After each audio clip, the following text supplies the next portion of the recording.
मेरे साथ सब लोग एक जयकारा लगाएंगे। जय श्री जगन्नाथ जी की। 4 धाम में से एक धाम जगन्नाथपुरी। हर सनातनी हिंदू की इच्छा होती है कि जीवन में एक बार जगन्नाथपुरी अवश्य जाए, चारों धामों की यात्रा करें।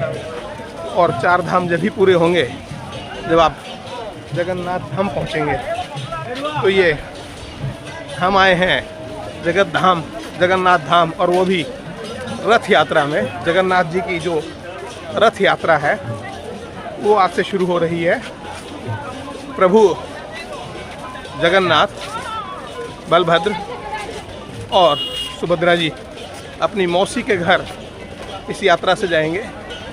25 लाख लोग यहाँ पर आज देश विदेश से पहुँचे हैं। एक कुंभ के मेले जैसी यहाँ पर लोगों की गैदरिंग है, लोगों में उत्साह है। और क्या है पूरी कहानी जगन्नाथ जी की और कैसे रथ यात्रा निकलती है, ये पूरा आप हमारे साथ इस वीडियो में देखेंगे। ये हमारे साथ हैं। जय जगन्नाथ। आप बोलाइए, परिचय दीजिएगा। डॉक्टर महेश वर्मा जी। मैं महेश वर्मा क्यों हूँ और यहाँ पर आए हैं हमारे साथ दर्शन करने के लिए। ये बड़ा एक सौभाग्य का दिन है हम लोगों के लिए। और जो लोग हमारी इस वीडियो को देखेंगे, नमो इम्पैक्ट चैनल को, निश्चित तौर पर वो भी लाभान्वित होंगे। उन पर भी प्रभु जगन्नाथ की कृपा बरसेगी और उनके लिए भी एक सौभाग्य का समय ये है। तो हम बिल्कुल भगवान जगन्नाथ जी की रथ यात्रा के मध्य हैं। और ये आप देखें मेरे पीछे बिल्कुल भगवान जगन्नाथ का रथ है। मैं दिखाऊंगा आपको। जगन्नाथ जी इसमें विराजमान है। और ये जो साथ वाला रथ है ये माता सुभद्रा का रथ है। इस रथ में सवार होकर भगवान अब अपनी मौसी के घर जा रहे हैं बलराम जी के साथ। तो ये भगवान जगन्नाथ का जो रथ यात्रा है ये शुरू हो चुकी है। साथ में सबसे आगे जो रथ गया है वो बलभद्र भगवान का रथ है। बीच वाला जो बिल्कुल सामने देख रहे हैं ये सुभद्रा माता का रथ है। और ये जगन्नाथ जी का थोड़ा सा बड़ा रथ है। लाखों की संख्या में यहाँ पर इस वक्त लोग जुटे हैं और जो एक झलक पा लेना चाहते हैं सिर्फ अपने भगवान की। और इस रथ के माध्यम से भगवान अपनी मौसी के घर जा रहे हैं। गुड़ीचा मंदिर जिसका नाम है, उस मंदिर में जाएंगे।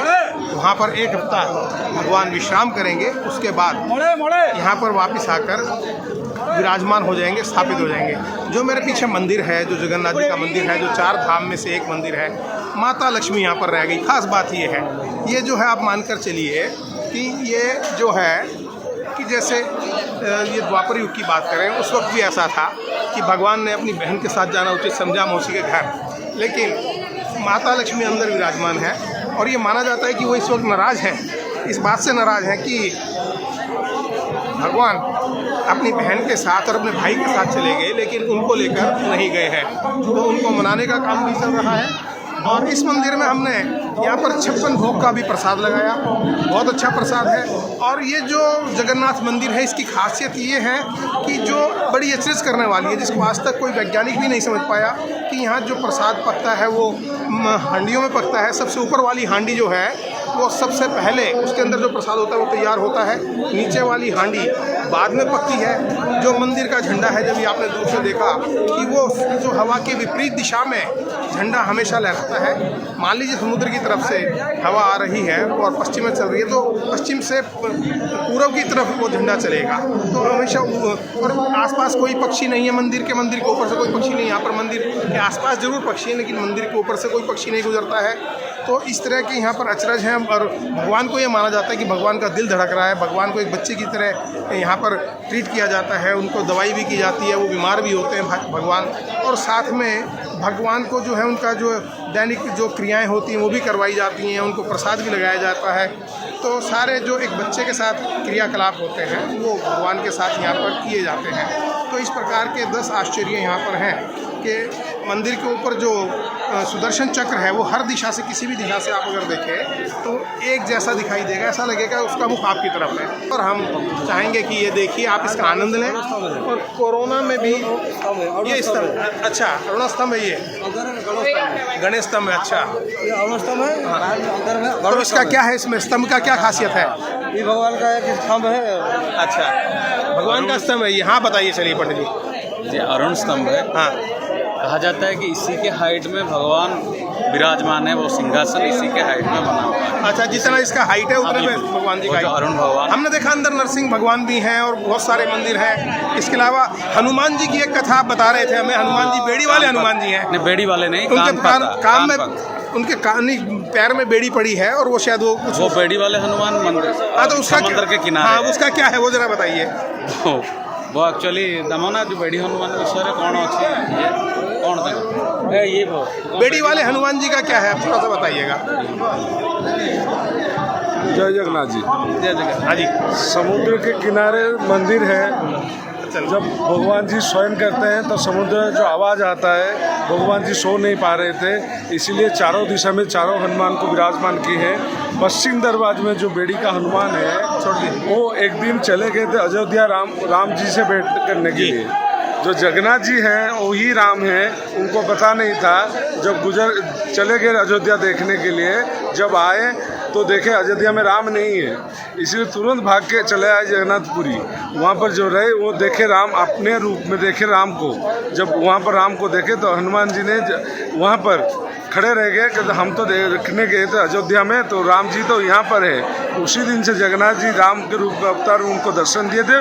उसी दिन को उनको बेड़ी में डाल दिए, जो आप यही रहेंगे, कभी नहीं जा नहीं पाएंगे, जगन्नाथ जी को नहीं छोड़ेंगे।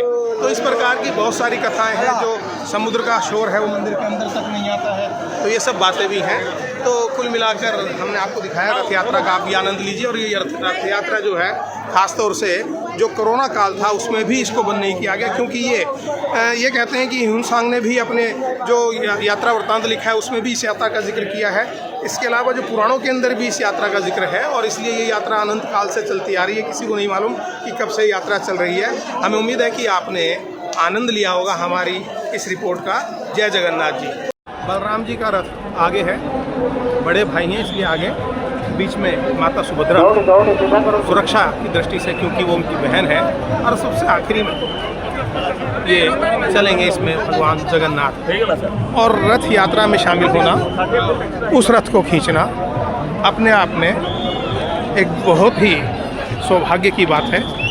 ये पूरी कथा आप मेरे से लगातार सुनते रहेंगे और मैं सुनवाऊंगा भी आपको, अपने पंडित से भी बात कराऊंगा और बताएंगे कि किस प्रकार से ये रथ यात्रा होती है। लाखों लोग इसमें जुटे हुए हैं। बिल्कुल ठीक सामने देश की राष्ट्रपति द्रौपदी मुर्मू जी बैठी हैं, और यहाँ पर सांसद, राज्यपाल, मुख्यमंत्री जितने लोग हैं सारे VIPs यहाँ पर हैं। और सब लोग इस अद्भुत दृश्य का नज़ारा लेने के लिए आतुर हैं। छू लेना चाहते हैं रथ को, इसमें हाथ लगा लेना चाहते हैं।